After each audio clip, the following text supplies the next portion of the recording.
ప్రభుత్వ పాఠశాలలలోని గ్రంథాలయాల్లో విద్యతో పాటు విజ్ఞానాన్ని పెంపొందించేలా పుస్తకాలను విద్యార్థులకు అందుబాటులో ఉంచాలని ఏలూరు జిల్లా కలెక్టర్ కె వెట్రిసెల్వి ఉపాధ్యాయులను సూచించారు.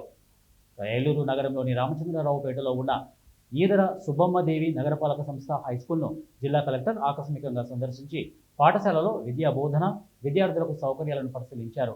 ఈ సందర్భంగా పాఠశాలలోని గ్రంథాలయాన్ని, విద్యార్థులకు అందుబాటులో ఉంచిన పుస్తకాలను కలెక్టర్ పరిశీలించారు. ఈ సందర్భంగా కలెక్టర్ వెట్రిసెల్వి మాట్లాడుతూ, గ్రంథాలయాలు విజ్ఞాన భాండాగారాలని, విద్యార్థులలో సృజనాత్మకతను, విజ్ఞానాన్ని పెంపొందించేందుకు ఎంతగానో దోహదపడతాయని అన్నారు.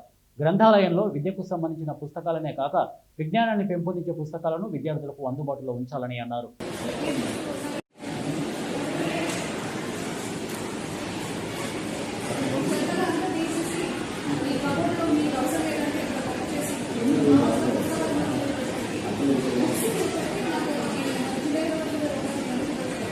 వల్ల లెంగ్గా కూర్చున్నట్టు ఉండే మళ్ళీ ఒకసారి డిస్ప్లే చేయడానికి కరెక్ట్ ఉన్నారు. డిస్ప్లే చేసినప్పుడు అది తీసుకొని